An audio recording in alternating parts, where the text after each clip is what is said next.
I have already explained you how the silkworms are reared. Silkworm का rearing कैसे किया जाता है इसके बारे में मैंने आप लोगों को बताया था. Now I wanna explain you in detail the all phenomenon that is done over here. जो भी होता है मैं उसको आपको डिटेल में बताने की कोशिश करता हूँ. So rearing of silkworm, silkworms को कैसे पाला जाता है? The female silk moth lay hundreds of egg at a time. यानी सिल्क मॉथ जो है वो एक बार में लगभग आप देख रहे हैं ये कितनी सारी अंडे दे रखे हैं. हंड्रेड्स ऑफ मतलब करीब करीब 500, 600, 1000 इतना बोल सकते हैं. एट अ टाइम एक बार में इतने सारे अंडे देते हैं, है ना. And the eggs are stored carefully on the strip of cloth.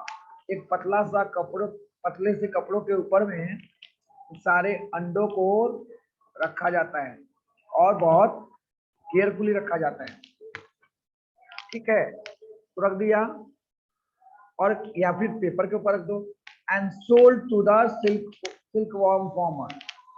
जो सिल्कवॉर्म को रेयर करने वाले जो पालने वाले फार्मर्स हैं उनको ये सारे के सारे अंडे बेच दिए जाते हैं. यहां तक क्लियर हो गया सबको? What happened next? What happened the next? उसके बाद क्या होता है?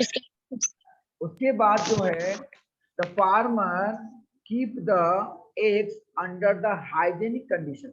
हाइजेनिक कंडीशन का मतलब होता है साफ सुथरे इन्वायरमेंट में रखते हैं ताकि इसको कीड़ी, चींटियां, इस तरह के छोटे छोटे जानवर इसको ना खाएं, इसको बर्बाद ना करें. इसलिए इनको साफ सुथरे माहौल में रखा जाता है. Under suitable condition. कैसा टेम्परेचर होना चाहिए? टेम्परेचर जो है वो लगभग 25 से 30 डिग्री सेंटीग्रेड के आसपास होना चाहिए. एंड ह्यूमिडिटी भी अच्छा खासा होना चाहिए, लगभग 60 से 70 ह्यूमिडिटी सेंटीमीटर, और यू कर सकते परसेंटेज ऑफ ह्यूमिडिटी. इससे ज्यादा ह्यूमिडिटी होना अच्छी बात नहीं है. ठीक है, तो अच्छे खासे टेम्परेचर पे और अच्छे खासे ह्यूमिडिटी में इनको एक सुटेबल कंडीशन अवेलेबल कर करके इनको पाला जाता है. इन अंडों को रखा जाता है साफ सुथरे माहौल में. The eggs are warm. Eggs को गर्म किया जाता है. कैसे गर्म किया जाता है? लाइट के माध्यम से. कौन से लाइट के माध्यम से? वो जो बल्ब होते हैं ना उनके माध्यम से उनको गर्म किया जाता है in the suitable temperature for the larva, ताकि वो गर्म हो करके हैच करें मतलब अंडा से फूट करके उसमें से पतला पतला छोटा छोटा छोटे छोटे कीड़े निकले जिनको हम लोग क्या बोलते हैं? लार्वा कहते हैं. तो जैसे ही वो हम लोग हीट देना शुरू करते हैं, टेम्परेचर देना शुरू करते हैं, अंडे जो है हैच कर जाते हैं और अंडों में से क्या निकल आता है? कीड़े निकल आते हैं. Now this is done when the mulberry tree bear a fresh crops of leaves. अब क्या कर देते हैं? ऐसे पत्ते मलबरी ट्री का ऐसे पत्ते तोड़ते हैं और उनके सामने इसके टुकड़े कर करके परोस दिया जाता है. यानी कि जो कीड़े होते हैं उनके सामने इसके छोटे छोटे टुकड़े रख दिए जाते हैं. ये कीड़े क्या कर देते हैं? उस सारे टुकड़ों को खाते हैं और बहुत तेजी से बड़े होते चले जाते हैं. क्लियर हुआ? समझ में आ गया? क्लियर हो रहा है सबको?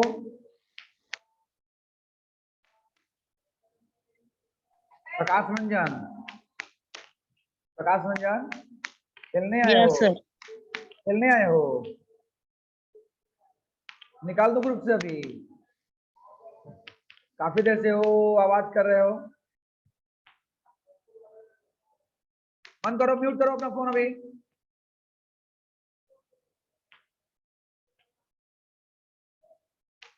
सबको अपना अपना फोन म्यूट करेंगे. एवरीवन, बोलना पड़ता है ये सब चीज. डिस्टर्ब किए जा रहे हो. पढ़ा रहा हूं यहाँ पर और डिस्टर्बेंस सुनना पड़ रहा है आप लोगों का. तो एग्स आर वार्म. एग्स को गर्म किया जाता है with the help of bulb और कोई हीटर वगैरह हो उसके मदद, और उनके सामने मलबरी ट्री के जो फ्रेश लीव्स होते हैं, एकदम फ्रेश पत्ते, उनके सामने रख दिया जाता है. वो दिन रात खाते हैं, दे ईट डे एंड नाइट, दिन रात खाते हैं, और खा खा करके वो बहुत तेजी से बड़े होते चले जाते हैं, बहुत तेजी से बड़े होते चले जाते हैं। ये क्या हो गया, ये कैटरपिलर एकदम लंबा सा हो गया और इसके सामने जो है ऐसा कीड़ा बन गया है ना, और इसके साइज भी बड़े हो गए ना। अब क्या होता है भाई, अब देखो ये होता है, ये तो डिस्कवरी ऑफ सिल्क, ये तो कहानी मैंने आप लोगों को सुना दी थी ना, रानी वाली कहानी, रानी की कहानी सुनाई थी ना, वो क्वीन थी, देखो यहाँ लिखा हुआ है, नाम क्या था उसका, उस रानी का नाम था सीलूची, क्या नाम था, मुझे तो नहीं पता था इसका नाम, आप लोग के बुक में लिखा हुआ है, याद करिएगा। सीलूची नाम था उस लड़की का, उस लेडीज का, जिन्होंने सबसे पहले मरबरी ट्री के सामने बैठ करके इन्होंने क्या किया था, इन्होंने सबसे पहले क्या किया था, इसको पता किया था कि सिल्क वॉर्म से सिल्क निकाला जा सकता है, व्हाइट कलर का वॉर्म था, उससे उन्होंने मलबरी, तो ये स्टोरी आप लोगों को मैंने कल बता दिया था, वही स्टोरी है, this is very simple story, you know this things, ये आपको पता है। उसके बाद क्या किया जाएगा, द लार्वा, जैसे लार्वा बड़ा होने लगा, the larva are kept in clean bamboo tray, ये बम्बू का ट्रे, इसको हम लोग बोलते हैं सूप, सूप बोलते हैं ना, हमारे यहाँ जो सूप नहीं होता है या फिर टोकरी नहीं होती, उसी तरह का बम्बू का बना हुआ टोकरी और ट्रे में इसको रखा जाता है ऐसे, ये देखो ट्रे है, और इसमें क्या कर देते हैं, इसके ऊपर में ये सारे के सारे जितने भी लार्वा हैं, सारे लार्वों को इसके ऊपर में रख दिया गया, ये लार्वे जो हैं धीरे धीरे बड़े होते जा रहे हैं, और इनको क्या दिया गया, इनको दिया गया मलबरी लीव, क्या दिया गया भाई, मलबरी लीव, ये मलबरी लीव खा रहे हैं, 25 से 30 दिन में ये बड़े बड़े कैटरपिलर हो गए और ये अपना खाना बंद कर देते हैं, दे स्टॉप ईटिंग, जब वो बड़े हो जाते हैं, एनफ बड़े हो जाते हैं, ये खाना बंद कर देते हैं, and move to the tiny chamber of the bamboo, और बम्बू के छोटे छोटे चेम्बर में, ये जो जालियां बनी हुई हैं, इस जालियों के अंदर ये घुस जाते हैं और इसी में अपने आप को फिक्स कर लेते हैं, और अपने चारों तरफ जो है वो सिक्रीट करते हैं, सलाइवा सिक्रीट करके अपने चारों तरफ ककून बनाते हैं, क्या बनाते हैं, ककून बनाते हैं, समझ में आ गया होगा, क्लियर हुआ, सबको समझ में आ गया बेटा, हाँ, फिर यदि नहीं समझ में आया हो तो फिर मैं एक बार रिपीट कर देता हूँ, ऐसा कुछ बात नहीं है, तो फिर से रिपीट कर देता हूँ, the larva are kept in the clean bamboo tray, clean bamboo tray में रखा गया, वहां पे 25 से 30 दिन तक उनको पाला गया और उनको खाने के लिए मलबरी लीव्स दिया गया, उसके बाद वो खाना बंद कर देते हैं और धीरे धीरे बम्बू के ही छोटे छोटे जो गैप बने हुए हैं उस चेम्बर में घुस जाते हैं, और चेम्बर में घुस करके क्या बन जाते हैं, ककून बन जाते हैं। स्मॉल रैक्स और ट्विग में be provided in tray in which cocoon get attach, छोटे छोटे पत्ते भी डाल दिए जाते हैं जिससे ककून अपने आप को अटैच करके रखे, बहुत सारे ककून जो हैं वो पत्तों में अपने आप को अटैच करते हैं, in the tray in which the cocoon get attach, the caterpillar और the silkworm spin the cocoon, अब कैटरपिलर क्या बनाएगा, अपने चारों तरफ जो है ककून बनाना शुरू करेगा, कैटरपिलर का मतलब वो कीड़ा, और जब वो ककून बनाने लगता है तो इसका मतलब वो अपना थूक निकाल करके अपने पूरे बॉडी को रोल करके एक बॉल जैसा स्ट्रक्चर दे देता है, समझ में आ गया आपको ये बात, क्लियर हुआ, सबको समझ में आया, हाथ तो दिखा दो, Yes, मुझे कैसे समझ में आया कि आपको दिखा, बोलने की जरूरत नहीं, जस्ट शो योर हैंड, हाथ दिखा दो, आई विल अंडरस्टैंड, चलो बहुत अच्छा, सारे बच्चों को समझ में आ गया, वेरी गुड, बहुत अच्छा बहुत अच्छा, चलो अब हम लोग आगे बढ़ते हैं, प्रोसेसिंग ऑफ सिल्क, अब ये आपके पास बहुत सारे ककून आ गए, व्हाट विल यू डू, आप सारे ककून को लेकर के या तो धूप में रख दो या फिर उबलते हुए पानी में डाल दो, तो ये जैसे उबलेगा इसके अंदर जो ये जाली, ये जो थूक से अपना वो रेशा बना रखा था, वो जो सिल्क का थ्रेड बना रखा था, सिल्क का फाइबर बना रखा था, ये सिल्क फाइबर ढीला होने लगेगा, और जैसे ढीला होने लगेगा किसान क्या करेंगे, इस सिल्क फाइबर्स को पकड़ेंगे और इसको खींचने लगेगा, देखो खींच रहे हैं सब, सिल्क फाइबर को खींचते जा रहे हैं, और जैसे ही निकल गया सारा सिल्क फाइबर, फिर दूसरा वाला ऐसे ही निकालेंगे, दूसरा कोकून को भी इसी में उसका जो धागा है, धागा पकड़ कर फिर खींचेंगे, फिर खींच के निकालेंगे, ऐसे धागा खींच के निकाल करके सजाते जा रहे हैं, इसको बोलते हैं प्रोसेसिंग। क्या बोलते हैं हम लोग? क्या बोलते हैं हम लोग? प्रोसेसिंग बोलते हैं। ठीक है, तो ये सिल्क प्रोसेसिंग ऐसे किया जाता है। चलो मैं इसको डिटेल में बताता हूं आप लोगों को पढ़ के। सो यस, हाँ ठीक है, चलो।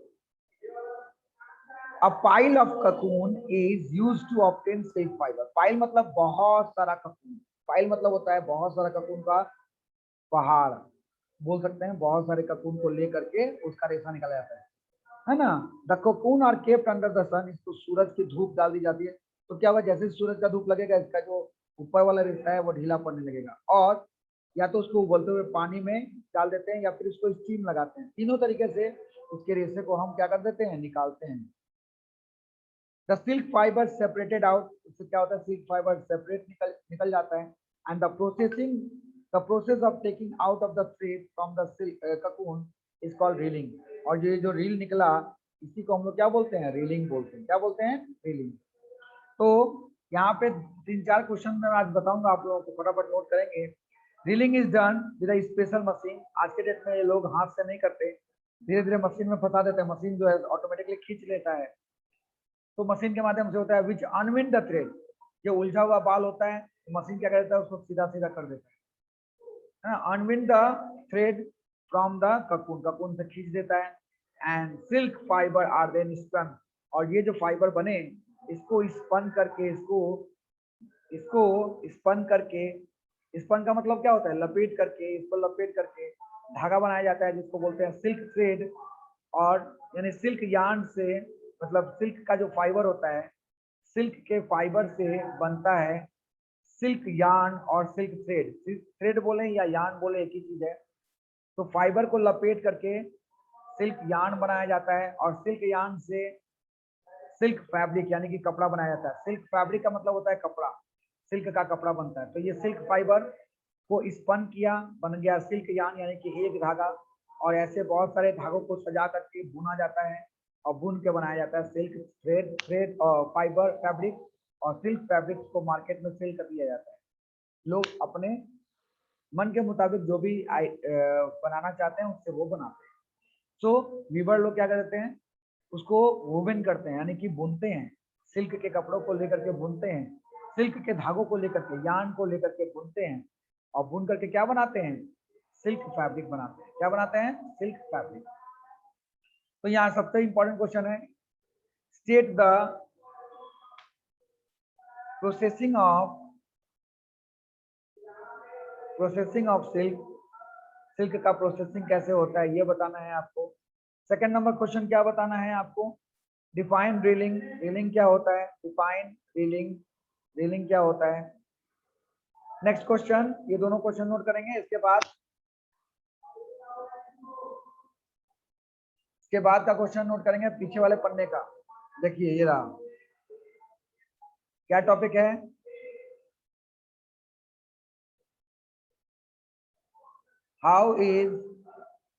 How are the silkworm reared, how are the silkworm reared।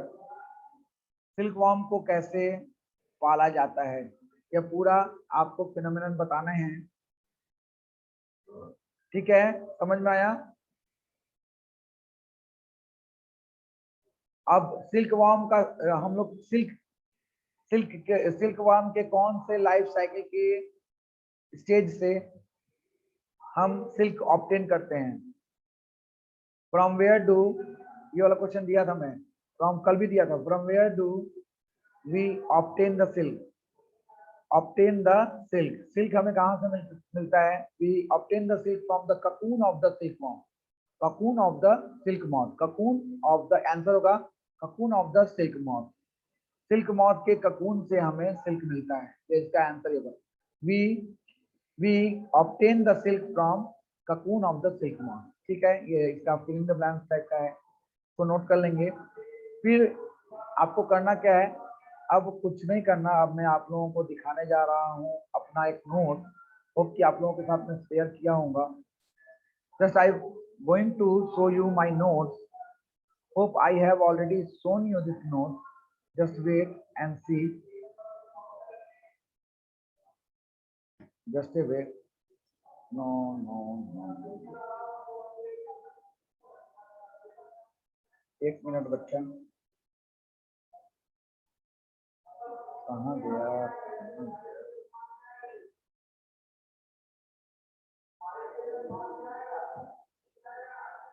अच्छा रुको, मैं निकालता हूँ व्हाट्सएप।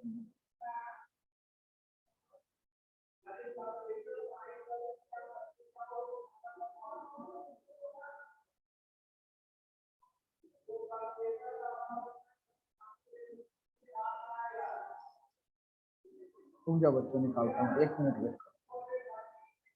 सबको समझ में आया ना? किसी को कोई दिक्कत तो नहीं हो रही है ना? कोई ऐसा क्वेश्चन है जिसको नहीं आता? चलो बताओ। No sir. सब आता है ना?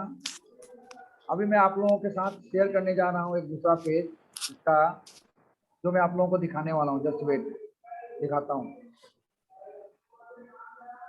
आ गया वो पेज। अनस मनीष, क्या दिखा रहे हो?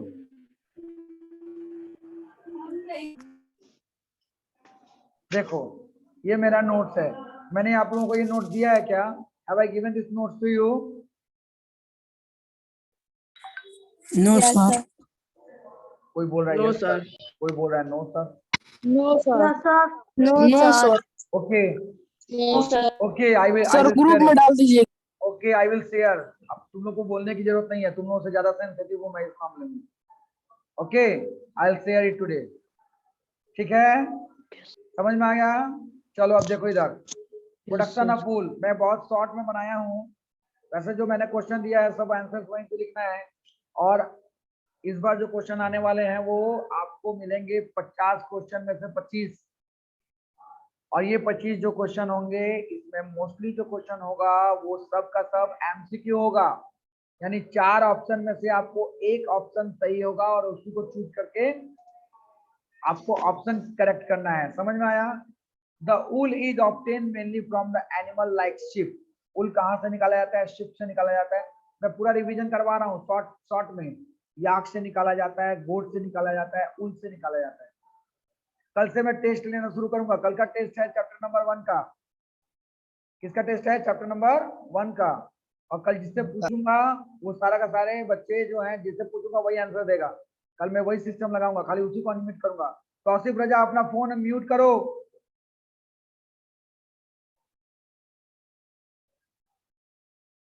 हाँ, तो हमें उल किससे मिलता है भाई? शिप से मिलता है, याक से मिलता है, गोट से मिलता है। उल इज रिक्वायर्ड फॉर फ्लीस और हेयर ऑफ द एनिमल। उल में क्या होता है? हेयर होता है, और उसको क्या बोलते हैं हम लोग? फ्लीस। क्या बोलते हैं?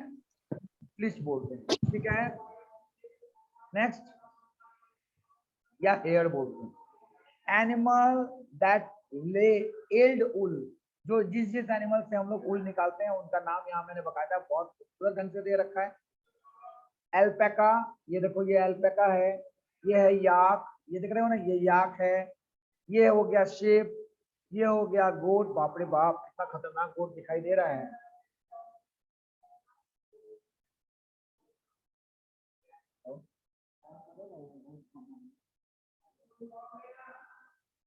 कैमल एंड गोट। समझ में आया? एनिमल दैट ले एल्ड उल, जो जिन लोगों से उल निकाला जाता है उसका यहाँ पे मैंने आप लोगों को लिस्ट दिखाया। अब क्या करेंगे इसके बारे में पढ़ेंगे। प्रोडक्शन ऑफ उल, उल कैसे निकाला जाता है? तो there are 2 types of fibre. मतलब जो उल वाला फाइबर होता है वो 2 तरह के होते हैं। ऊपर वाला जिसको बोलते हैं रफ बियर्ड अपर हेयर, ऊपर वाला जो हेयर होता है वो रफ होता है, और इसको हम लोग बोलते हैं रफ बियर्ड अपर हेयर, ऊपर वाला हेयर, जो कि आप लोगों ने पहले भी पढ़ा था। And soft under hair which is present just near the skin, और ऊपर वाले हेयर के अंदर की तरफ सॉफ्ट हेयर है जो कि स्किन के सरफेस पे होता है। मेनली जो उल हम लोग बनाते हैं या ऊनी वस्त्र बनाते हैं या उल का जो यान बनता है, धागा बनता है, वो इसी सॉफ्ट उल से बनता है। The wool is made from the soft hair of the sheep because of its fine quality. इसका क्वालिटी बहुत अच्छा होता है, इसीलिए इसका यूटिलाइजेशन किया जाता है। मैंने आपको सिलेक्टिव ब्रीडिंग के बारे में भी बताया था। सिलेक्टिव ब्रीडिंग क्या है? जब फादर और मदर का के बॉडी का क्वालिटी या फिर उसके ऊल का क्वालिटी अच्छा होगा तो ऑब्वियसली उनके बच्चों के अंदर भी जो क्वालिटी आएगा वो अच्छा आएगा। तो इस कारण से हम ऐसे ही पेरेंट्स को चूज करके बच्चा पैदा करवाते हैं, ऐसे ही पेरेंट्स यानी ऐसे ही सिप्स मेल एंड फीमेल को चूज करके उनसे ऐसा बच्चा पैदा कराते हैं, मतलब ऐसा सिप चूज करते हैं जिनका क्वालिटी अच्छा हो और क्वांटिटी भी अच्छा हो, मतलब उनका ऊल का क्वालिटी भी अच्छा हो और क्वांटिटी मतलब ज्यादा अमाउंट में देते हो। इस तरह के मेल और इसी तरह के फीमेल के साथ क्रॉस कराया जाता है। उन दोनों के बीच में जो बच्चे आते हैं उनके अंदर भी क्वालिटी अच्छी आती है। तो जब इस तरह का ब्रीडिंग कराया जाता है, इस तरह से जब बच्चा पैदा कराया जाता है सिलेक्ट करके, तो इसको हम लोग क्या कहते हैं? सिलेक्टिव ब्रीडिंग कहते हैं। समझ में आ गया होगा?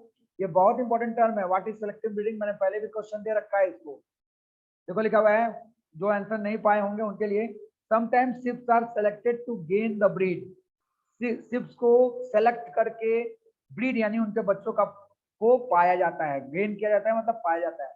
That only a fine soft, जिनके पास सॉफ्ट हेयर होता है on the skin, and less और नो हार्ड हेयर, और उनके पास हार्ड हेयर या तो नहीं होता है या होता है तो बहुत कम होता है। This process is called selective breeding. इसको क्या बोलते हैं? Selective breeding.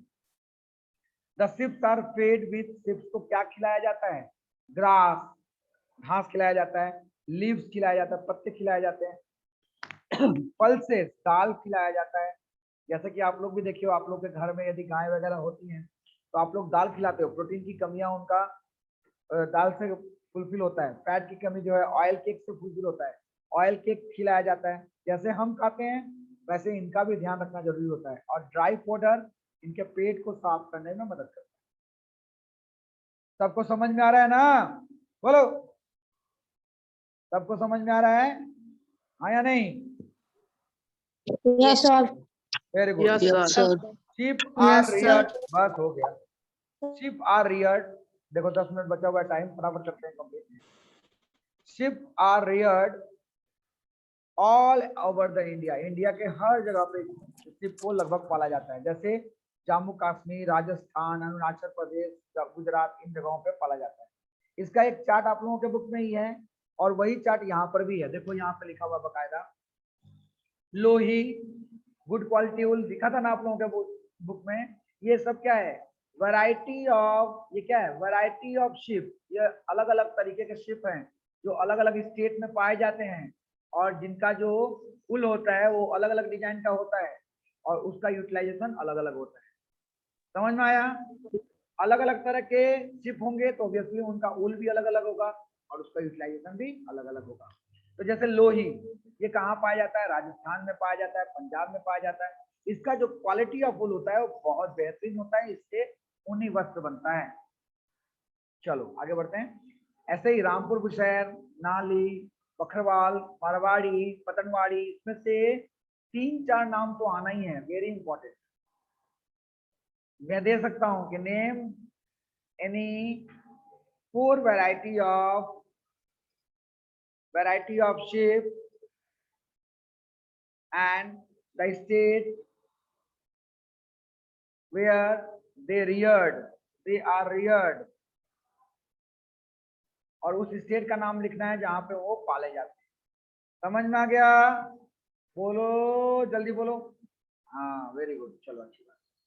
हाँ हैंड शो कर देते हो तो समझ में आ जाता है। नेक्स्ट, प्रोसेसिंग और ऑब्टेनिंग ऑफ उल। उल को कैसे ऑब्टेन किया जाता है? पहला शेयरिंग।